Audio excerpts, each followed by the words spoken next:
Hello बेटा, question आपके सामने है 92। ये कहता है to reduce the brightness of a light bulb should an auxiliary resistance be connected in series with it और इन पैरेलल। ये कह रहा है एक बल्ब है, ये आपका बल्ब है, मान लो कोई भी, इसको आपने इस तरह से मान लो बैटरी से कनेक्ट कर रखा है। क्लियर होगी बात? ये पॉजिटिव एंड ये नेगेटिव एंड। तो ये कह रहा है कि अगर मैं इस बल्ब की ब्राइटनेस को रिड्यूस करना चाहता हूँ, इसकी जो चमक है उसे मैं कम करना चाहता हूँ, तो उसके लिए मुझे रेजिस्टेंस इसके सीरीज़ में लगाना होगा या पैरेलल में लगाना होगा। ये चीज़ कह रहा है। देखो बेटा, ब्राइटनेस डिपेंड करती है करंट पे। जितनी ज़्यादा करंट इस बल्ब को मिलेगी ये उतना ही ज़्यादा ब्राइट फॉर्म में जो है ग्लो करेगा। तो अगर हम किसी भी तरह से करंट की वैल्यू को कंट्रोल कर पाएँ तो हम ब्राइटनेस को भी कंट्रोल कर पाएंगे। अब क्योंकि ब्राइटनेस मुझे कम चाहिए, इसका मीनिंग ये है कि इसको कम करंट मिले। तो कम करंट तब मिलेगी जब रेजिस्टेंस की वैल्यू हाई होगी। समझ में आ गई बात? तो किसी भी तरह से मैं कोशिश ये करूँगा कि सिस्टम में करंट जो रेजिस्टेंस है उसकी वैल्यू मैं इंक्रीज़ कर दूँ। तो आपको पता है कि रेजिस्टेंस किस सिस्टम में ज़्यादा इंक्रीज़ करता है, सीरीज़ में या पैरेलल में? सीरीज सिस्टम में या पैरेलल में? ऑब्वियस सी बात है, सीरीज में रेजिस्टेंस की वैल्यू इंक्रीज कर जाती है।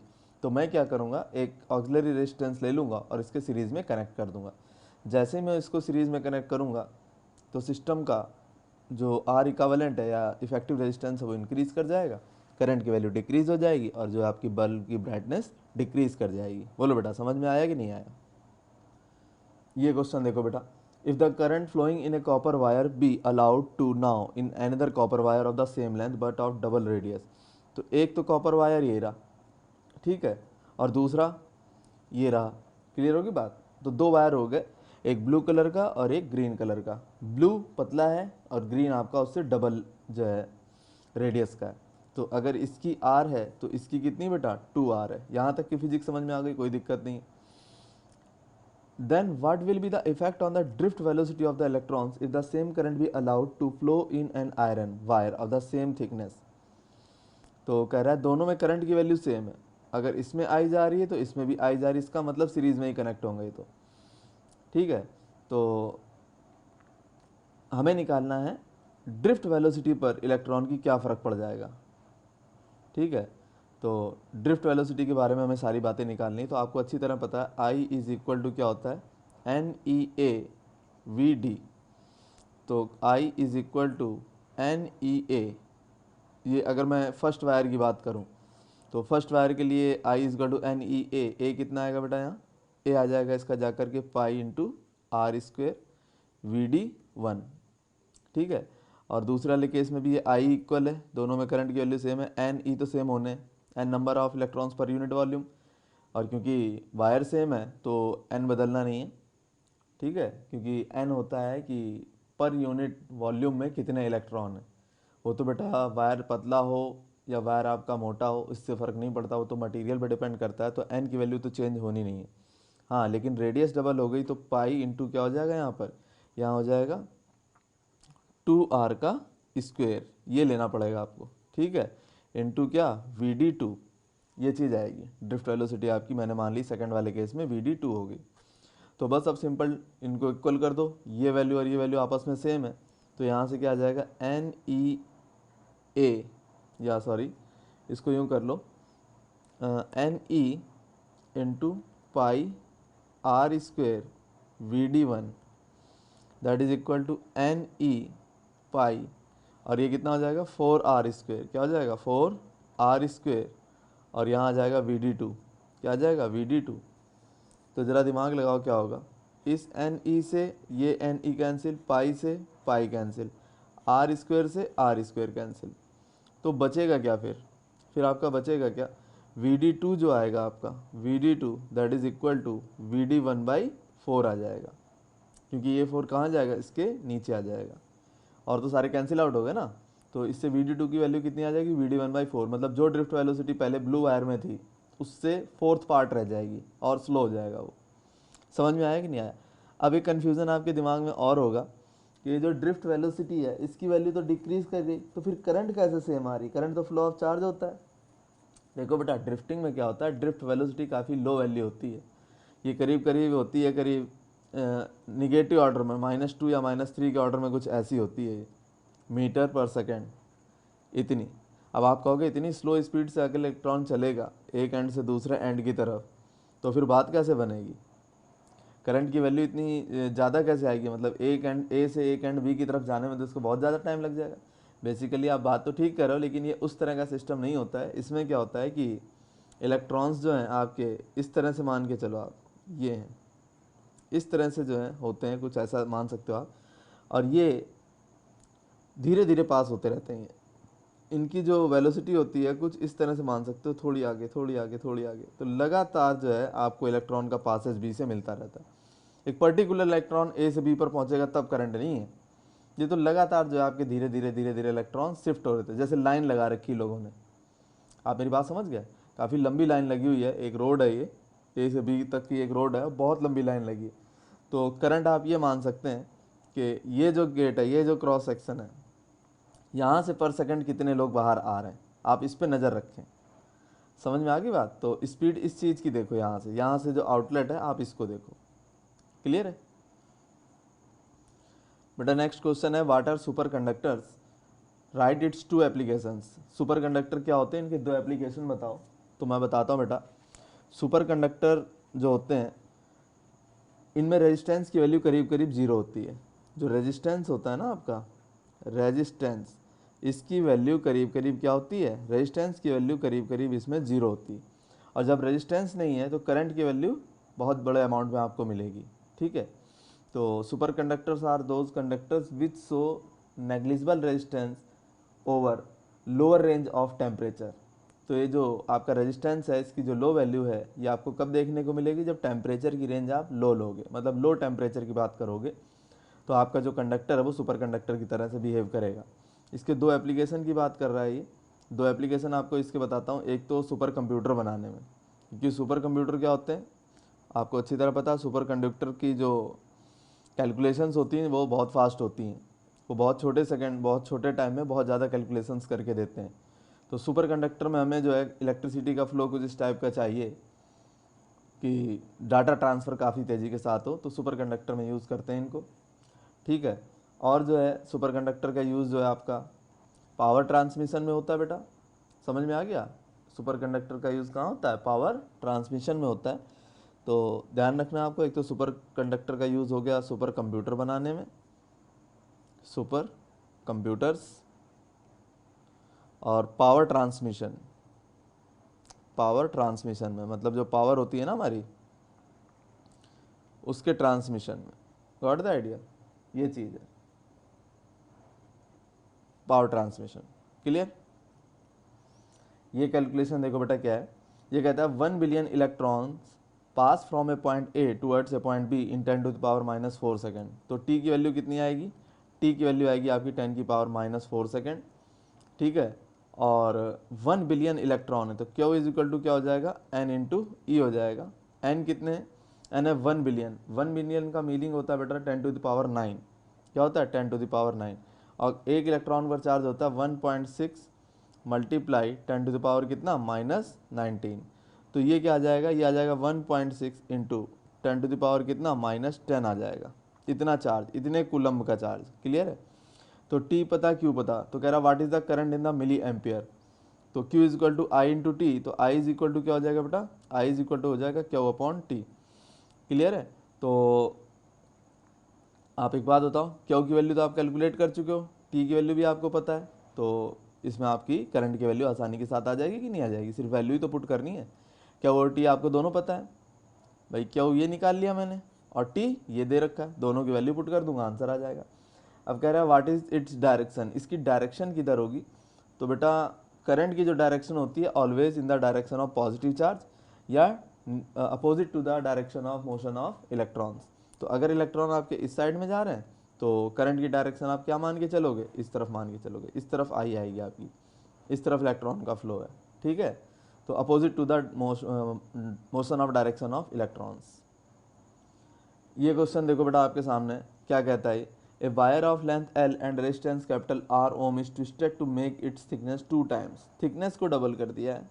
ठीक है, what is the new resistance of the wire and its resistivity. तो देखो बेटा रेजिस्टिविटी में तो कोई चेंज नहीं आएगा, नो चेंज, क्योंकि रेजिस्टिविटी प्रॉपर्टी होती है मटेरियल की। वायर स्मॉल हो, लेंथी हो, थिक हो या थिन हो, कैसा भी हो कोई फ़र्क नहीं पड़ना, ठीक है। तो रेजिस्टिविटी भी तो कोई फ़र्क नहीं पड़ेगा, हाँ रेजिस्टेंस ज़रूर चेंज हो जाएगा। तो जो आर होता है वो होता है बेटा रो एल बाई ए। तो नया रेजिस्टेंस क्या हो जाएगा आर डैश, ये तो रो ही रहेगा, लेंथ क्योंकि क्या हो जाएगी इसमें हाफ हो जाएगी, ठीक है। इसकी थिकनेस क्योंकि डबल कर रहा है ना, तो लेंथ इसकी कितनी हो जाएगी, हाफ हो जाएगी, और एरिया डबल हो जाएगा। क्या हो जाएगा, एरिया डबल हो जाएगा, थिकनेस 2 टाइम्स होगी ना, तो एरिया इसका डबल हो जाएगा। क्लियर है। तो एल की जगह क्या लिख दूंगा, एल बाई 2, और एरिया की जगह क्या कर दूंगा 2a, एरिया डबल हो गया। क्लियर होगी बात। अब आप डिवाइड कर लो, तो ये हो जाएगा r dash upon r that is equal to rho l upon 4a, और डिवाइडेड बाय कितना, रो एल बाई ए, ये हो जाएगा। इससे फर्क क्या पड़ेगा, ए से ए कैंसिल, रो एल से रो एल कैंसिल, तो ये आ जाएगा बेटा 1/4। तो जो आर डैश आएगा, आर डैश हो जाएगा आपका जा करके r/4, कितना हो जाएगा r/4। रेजिस्टेंस इसका जो है शुरुआत से 1/4 हो जाएगा। नहीं समझ में आया बेटा, जब वायर को ट्विस्ट करोगे मतलब मरोड़ोगे, एक तो वायर आपका यूँ हो गया सीधा सीधा, लेकिन ये कह रहा है ये नहीं है, ये इस तरह से है कुछ, ये इस तरह से ट्विस्ट कर दिया आपने, कुछ इस तरह की बात है, डबल हो जाएगा ना, तो एरिया डबल हो जाएगा, लेंथ हाफ हो जाएगी। तो बस मैंने रेजिस्टेंस के फार्मूले में इस जगह लेंथ को कर दिया हाफ, ये देखिए, और एरिया को कर दिया डबल, ये देखो। क्लियर होगी बात। इस तरह से जो है आप आर डैश निकाल सकते हैं, फिर आपस में डिवाइड कर लो आर डैश अपॉन आर, आपकी वैल्यू आ जाएगी r/4। Got the idea.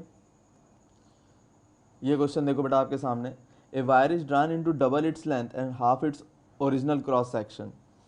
तो सिचुएशन ए मान लेता हूँ और सिचुएशन बी मान लेता हूँ। सिचुएशन ए में क्या है, सिचुएशन ए में लेंथ एल है, एरिया ए है, रेजिस्टिविटी रो है।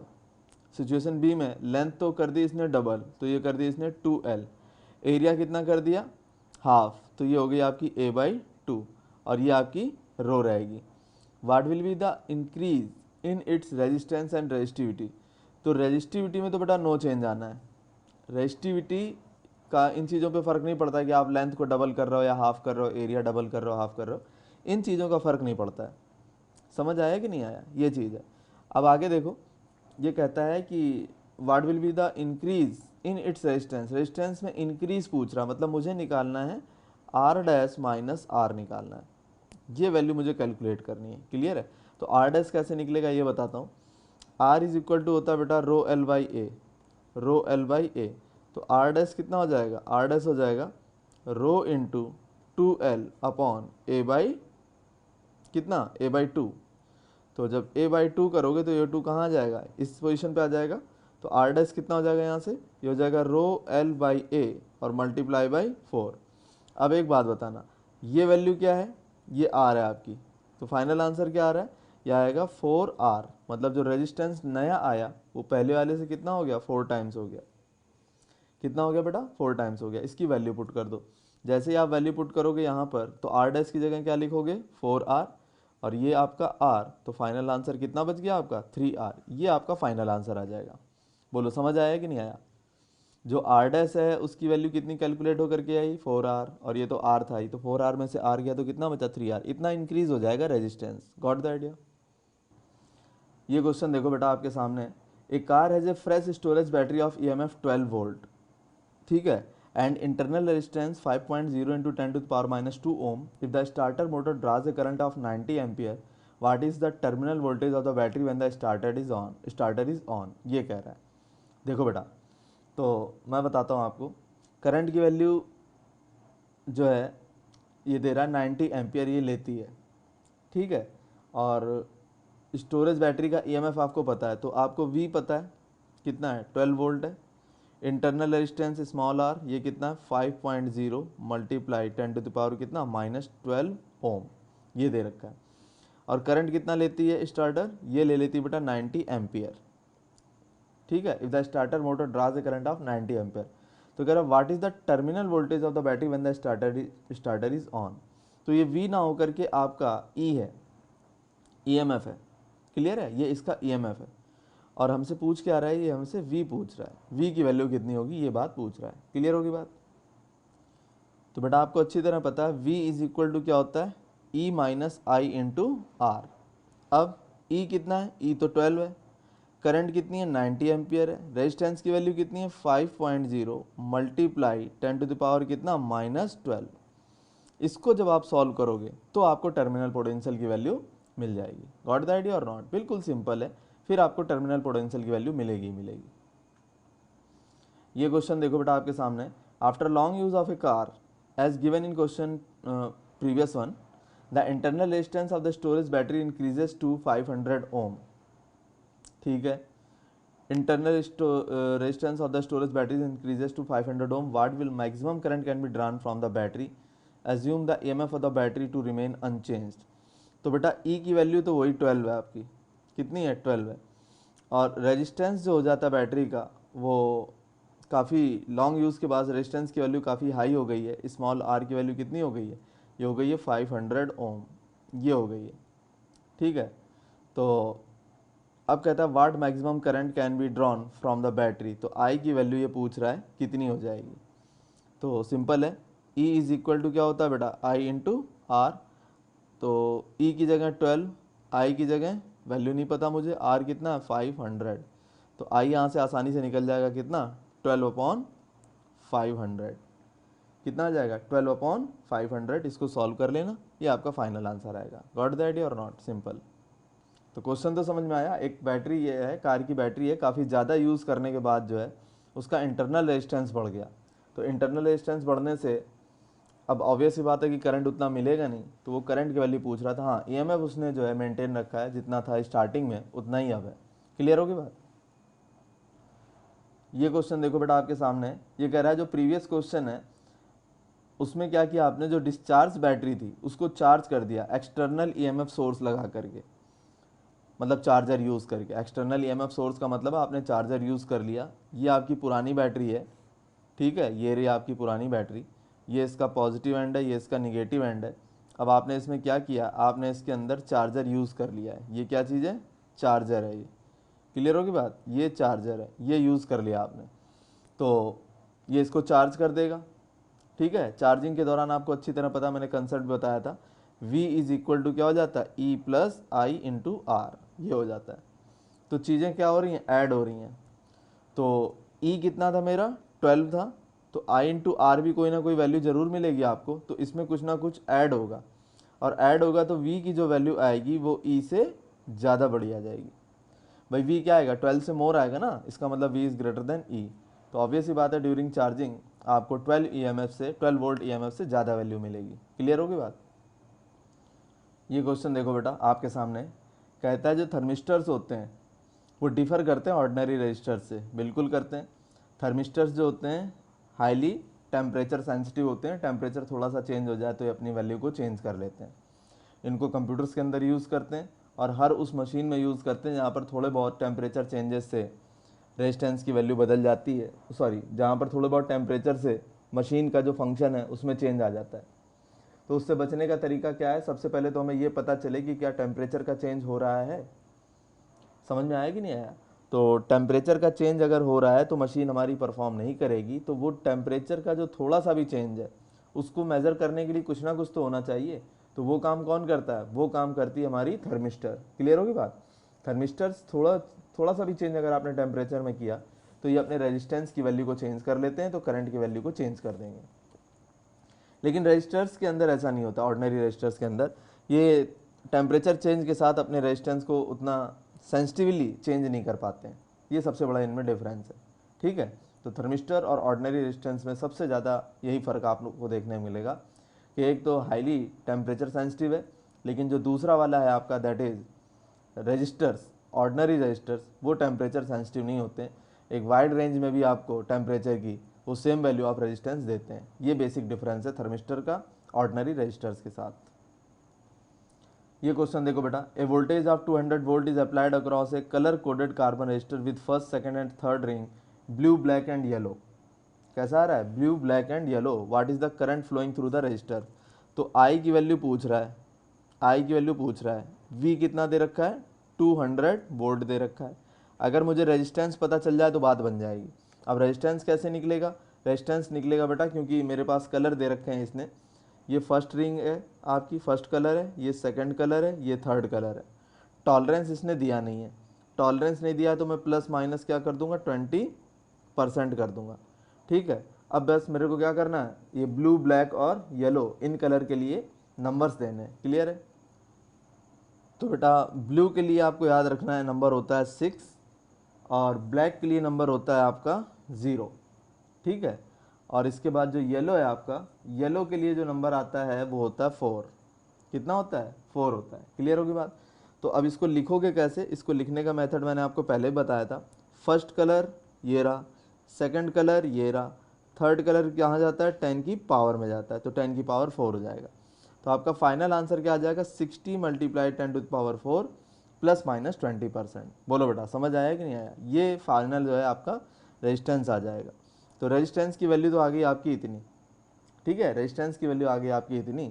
तो V = IR से आप आसानी के साथ अब फार्मूले से किसकी वैल्यू निकाल सकते हो, I की वैल्यू आसानी से आप कैलकुलेट कर सकते हो। रेजिस्टेंस की वैल्यू इतनी आएगी। क्लियर है?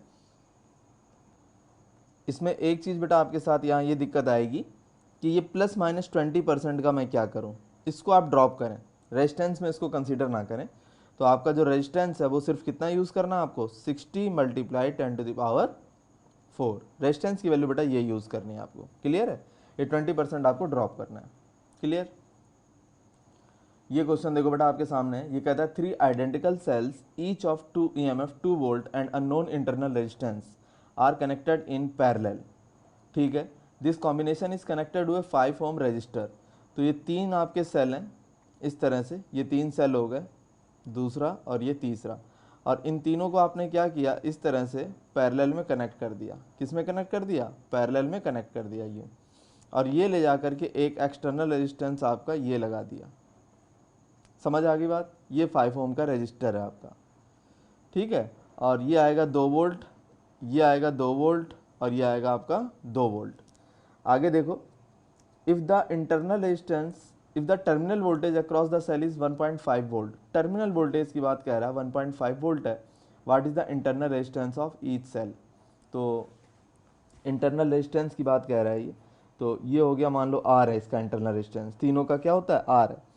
तो एक बात बताओ कैसे निकालोगे? अब क्योंकि आपके पास जो रेजिस्टेंसेज हैं वो कितने हैं, रेजिस्टेंसेज आपके 3 तो पैरेलल में।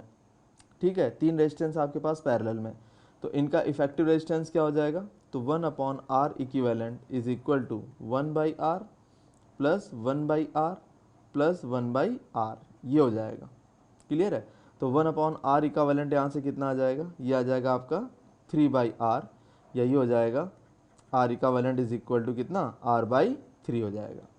अब एक रेजिस्टेंस, सॉरी, ये आपका 3/R ही है अभी यहाँ पर, ये 3/R है, तो यहाँ से R इक्विवेलेंट कितना आ जाएगा, ये आ जाएगा आपका R/3। अब ये जो R/3 का है ये इस 5 ओम वाले के साथ फिर सीरीज़ के अंदर है, तो फाइनल क्या आएगा, यहाँ लिख देता हूँ R', ये आ जाएगा आपका जा करके कितना, R/3 तो 1 और प्लस कैपिटल R का 1, क्योंकि सीरीज़ में डायरेक्ट जुड़ जाते हैं। बोलो बेटा समझ में आया कि नहीं, सीरीज़ में डायरेक्ट जुड़ जाते हैं। तो यहाँ तक तो कोई दिक्कत नहीं। अब हम बात करते हैं दूसरी। देखो बेटा हमारे पास क्या है, total V is equal to क्या होता है हमारा, V इज इक्वल टू होता है E - I इंटू R। यही चीज़ तो होती है, V is equal to I into E - I into R होता है। क्लियर है? तो एक चीज़ बताना बेटा, इसमें करंट जो है जो कैपिटल R से जाएगी वही स्मॉल r से जाएगी। करंट की वैल्यू तो टोटल सेम आनी ना, मतलब जो इफेक्टिव रेजिस्टेंस आएगा आपका बैटरीज का, मतलब ये तीनों जब मिल जाएंगी, इनके अंदर जो रेजिस्टेंस आएगा उसके थ्रू जो करंट पास होगी वही इसके अंदर से पास होगी। तो V इज इक्वल टू मैं क्या लिख सकता हूँ, I इंटू कैपिटल R, ये हो जाएगा E - I into small r। बोलो बेटा समझ आया कि नहीं आया? ये चीज़ हो जाएगी कि नहीं हो जाएगी? खूब अच्छी तरह सोच लो। एक काम करते हैं बेटा, इसमें एक काम करते हैं, हम सबसे पहले तो करंट निकाल लेते हैं कि हमारी बैटरी जो करंट दे रही वो कितना है। वो देखो बेटा कैसे निकलेगा, आपको वो निकालना पड़ेगा। I is equal to E upon total resistance कितना है, वो है R'। ठीक है, तो I is equal to E कितना था बेटा, 2 वोल्ट था, ई कितना था, 2 वोल्ट था। अब आर कितना आ गया आपका, ये आ गया जा कर के R/3 प्लस कैपिटल आर, यही तो आया, R/3 प्लस कैपिटल आर कितना आपका 5 है। तो ये आ गई आपकी जा कर के करंट आ गई, कोई दिक्कत नहीं। अब फाइनल मैं बात कर लेता हूँ, हमारे पास हमें निकालना है टर्मिनल पोटेंशियल, तो वो होता है V is equal to I into R. I की वैल्यू मैं निकाल चुका हूँ, कितनी है 2/r/2 और प्लस में कितना 5, और कैपिटल आर की वैल्यू कितनी है 5 ओम है, तो यहाँ 5 लिख दिया। और V हमारा टर्मिनल पोटेंशियल है, टर्मिनल वोल्टेज है, तो टर्मिनल वोल्टेज कितना है 1.5, टर्मिनल वोल्टेज कितना बेटा 1.5 है, कहाँ दे रखा है, ये दे रखा है।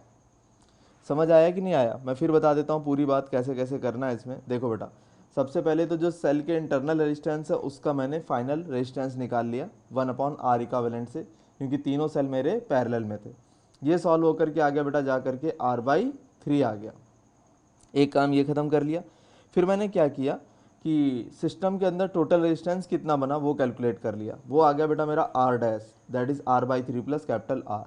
ठीक है, तो अब इन तीनों सेल के कॉम्बिनेशंस ने करंट कितनी दी, वो दी I is equal to E/R dash. Clear है, E कितना है आपको अच्छी तरह पता है, इफेक्टिव जो EMF आता है वो पैरेलल के केस में एक सेल का आता है कि नहीं आता। जब हमने कंसेप्ट पढ़ा था तो वहाँ मैंने आपको बताया था, अगर आपके एक जैसे पोटेंशियल के सेल पैरेलल में लगे तो वो as a single cell behave करेंगे। ठीक है, तो E की जगह कितना आ जाएगा, सिर्फ 2 आएगा, इंपॉर्टेंट बात है ये। और R डैश की जगह ये वैल्यू पुट कर दी। इससे मेरे को क्या मिल जाएगा, I की वैल्यू मिल गई, जो कुछ भी आई है I की वैल्यू मिल गई। अब V इज इक्वल टू क्या होता है बेटा, V is equal to I into R. V आपको पता है कितना 1.5, I की जगह कितना, आई की जगह जो वैल्यू आपने कैलकुलेट करी थी वो वैल्यू पुट कर दी, और आर की जगह क्या लिख दोगे, कैपिटल आर की जगह 5 लिख दोगे, बस आपका आंसर आ जाएगा। Got the idea. तो आपको सिस्टम समझना था कैसे कैसे क्या हो रहा है। क्लियर है, ये क्वेश्चन बेटा आपके सामने है। Explain how does the resistivity of a conductor depend upon number density that is small n of free electrons and relaxation time t। तो इलेक्ट्रॉन नंबर डेंसिटी n का मतलब होता है कि एक छोटे से वॉल्यूम में कितने इलेक्ट्रॉन है। ठीक है, इसमें कितने इलेक्ट्रॉन है, तो इसको नंबर डेंसिटी बोलते हैं। अब इसको कैलकुलेट कैसे करेंगे ये बताता हूँ। रो इज इक्वल टू होता है बेटा स्मॉल m अपॉन n ई स्क्वेयर टाउ। अब जरा दिमाग लगाना, इसमें जो m है ये कांस्टेंट है, e आपका कांस्टेंट है, m क्या होता है मास ऑफ इलेक्ट्रॉन, e क्या होता है चार्ज ऑन इलेक्ट्रॉन, तो ये तो कांस्टेंट है आपके। तो बचा क्या, n बचा और टाउ बचा, n और टाउ। तो जो आपकी रेजिस्टिविटी है वो किस पे डिपेंड कर रही है, वो डिपेंड कर रही है number of electrons per unit volume पे, और किस पे डिपेंड कर रही है, रिलैक्सेशन टाइम पे। इन्वर्सली प्रोपोर्शनल है। डायरेक्ट आ रहा है समझ में कि नहीं यहाँ पर आपको, कि रो जो है इन्वर्सली प्रोपोर्शनल है n के और इन्वर्सली प्रोपोर्शनल है टाउ के, रिलैक्सेशन टाइम के। Got the idea. तो ये इंपॉर्टेंट क्वेश्चन है छोटा सा, अगर आपको फार्मूला याद है तो आप आसानी से कर सकते हो। ये क्वेश्चन देखो बेटा आपके सामने, ये कहता है schematic resistor is shown in figure, connect battery to it so that it acts as a potential divider. देखो बेटा मैं बताता हूँ, ये जो है ना आपका ये पोटेंशियल डिवाइडर का काम करता है। ठीक है, तो ये कैसे काम करता है मैं बता देता हूँ। आउटपुट आपका जो है इस तरह से देता है कि जैसे ये है, मान लो आपका ए इस तरह से है, ये इस तरह से। अगर आप इसको आगे पीछे करोगे तो रेजिस्टेंस की वैल्यू में चेंज आएगा, और अगर रेजिस्टेंस की वैल्यू में चेंज आएगा तो इसके अक्रॉस जो आपकी करंट आनी है वो भी चेंज हो जाएगी, और करंट चेंज हो गई, रेजिस्टेंस डिफरेंट है तो आपका पोटेंशियल ड्रॉप भी डिफरेंट आएगा। Got the idea. Different potential drop आपको देखने को मिलेंगे। क्लियर होगी बात। तो आपको क्या याद रखना है कि ये कहाँ टच कर रहा है, ये देखो आप यहाँ टच कर रहा है तो रेजिस्टेंस की वैल्यू आपको लो मिलेगी, थोड़ा सा आगे चले गए तो रेजिस्टेंस की वैल्यू आपको ज़्यादा मिलेगी, और आगे चले गए रेजिस्टेंस की वैल्यू आपको और ज़्यादा मिलेगी। क्लियर होगी बात। तो टोटल जो मैंने आपको समझाने की कोशिश की वो यही है कि किस तरह से ये आगे इस तरफ है या इस तरफ है। जितना ज़्यादा ये ए से दूर जाएगा पॉइंटर, आप मान के चलो कि उसका रेजिस्टेंस आपको ज़्यादा देखने को मिलेगा। जैसे एग्जांपल देता हूँ, अगर मान लो पॉइंटर यहाँ पर है तो रेजिस्टेंस कम है, यहाँ पर है तो ज़्यादा है, यहाँ पर है तो मैक्सिमम है। क्लियर होगी बात। तो ये चीज़ है, तो इसको रोस्टेड बोलते हैं। ये करंट को कंट्रोल कर लेता है रेजिस्टेंस की वैल्यू को कम ज़्यादा करके। जैसे जैसे आप ए से बी की तरफ जाओगे रेजिस्टेंस की वैल्यू बढ़ेगी, तो करंट की वैल्यू सिस्टम से कम हो जाएगी। अब जरा दिमाग लगाओ, सोचने की चीज़ है, ये जो आपका बैटरी है ईएमएफ, ये कैसे कैलकुलेट करोगे बेटा? बैटरी का ईएमएफ कैसे कैलकुलेट करोगे वो बताता हूँ आपको सबसे पहले। तो E इज इक्वल टू हो जाएगा आपका जा करके, E इज इक्वल टू, एक मिनट, करंट निकाल लो सबसे पहले तो आप, E मत निकालो, E तो दे ही रखा उसने, करंट निकालो। I is equal to EMF के थ्रू निकालूंगा, तो E अपॉन टोटल रेजिस्टेंस कितना है, capital R plus small r। Current तो इतनी देगी बैटरी, भाई टोटल रेजिस्टेंस कितना है, कैपिटल R है। अगर मैं ए बी पूरी लेंथ लेता हूँ तो टोटल रेजिस्टेंस कितना हो गया, कैपिटल R हो गया। और इंटरनल रेजिस्टेंस बैटरी का कितना है, स्मॉल r है। और दोनों क्योंकि सीरीज में, क्योंकि जो करंट यहाँ से चलेगी वही करंट वापस आकर के इसमें आएगी। क्लियर होगी बात? तो टोटल रेजिस्टेंस आपका capital R plus small r, और बैटरी का ईएमएफ कितना, E है, तो I is equal to E upon capital R plus small r आ गया। अब इसने जो दूसरी बात कही है वो ये है कि आपको ये कैलकुलेट करना है कि पोटेंशियल ड्रॉप क्या होगा। ठीक है, ये जो एक्स लेंथ का आपने पार्ट लिया इसमें पोटेंशियल ड्रॉप क्या होगा। तो देखो बेटा, सबसे पहले ये जो एक्स लेंथ का वायर है इसका हम रेजिस्टेंस निकाल लेते हैं। ठीक है, तो मैं आपको बताता हूँ, ये जो पूरा वायर है इसकी लेंथ है L, कितनी है ये, L लेंथ है, A से B तक की लेंथ कितनी है, L है, और रेजिस्टेंस कितना है, R है। तो मैं निकाल लेता हूँ रेजिस्टेंस पर यूनिट लेंथ, तो वो आ जाएगा आपका जाकर के R/L। इसका मतलब क्या हुआ, इसका मतलब हुआ कि ये छोटा सा जो पार्ट है ना इसका रेजिस्टेंस कितना है, दैट इज कैपिटल R/L, ये इतना रेजिस्टेंस है। तो x डिस्टेंस का कितना हुआ बेटा, x डिस्टेंस का थोड़ा ज़्यादा होगा, R/L इंटू एक्स कर दूंगा। ठीक है, ये रेजिस्टेंस कितने हिस्से का आ गया, ये x डिस्टेंस जो है आपकी दिखाई जो दे रही है यहाँ से लेकर यहाँ तक, ये इतने पोर्शन का रेजिस्टेंस आ गया। क्लियर है? और सिस्टम से करंट कितनी जा रही है, सिस्टम से करंट I जा रही है, कितनी जा रही है, I। तो V इज इक्वल टू क्या होता है, I into R, R dash लगा लो यहाँ। ठीक है, और ये वैल्यू किसकी है, ये R डैश की वैल्यू है। तो I की जगह क्या लिख दूंगा, E upon capital R plus small r। इसमें तो कोई दिक्कत नहीं, करंट तो पूरा सिस्टम इतना देगा, बैटरी इतनी ताकत की है वो तो दे देगी इतना करंट। और रेजिस्टेंस कितना है, R/L मल्टीप्लाई बाई एक्स। तो ये आपका फाइनल टर्मिनल पोटेंशियल आ जाएगा, ये एक्स लेंथ के बीच में, मतलब आपका इस पॉइंट से इस पॉइंट के बीच में कितना पोटेंशियल ड्रॉप हुआ ये आपको पता चल जाएगा। Got the idea? तो इस वाले से आपने करंट निकाल ली सिस्टम के अंदर, कितनी हो सकती थी मैक्सिमम पॉसिबल करंट। ठीक है, और फिर आपने क्या किया, ये जो पोर्शन x था इतने हिस्से का रेजिस्टेंस निकाल लिया। कैसे निकाला, R/स्मॉल l, ये हिस्सा, ये रेजिस्टेंस पर यूनिट लेंथ है, और अगर x से मल्टीप्लाई कर दूंगा तो टोटल रेजिस्टेंस आपको इस x पार्ट का पता चल जाएगा। तो V is equal to IR का फार्मूला अप्लाई करके आप final potential drop, terminal potential calculate कर सकते हो। Got the idea? Thank you.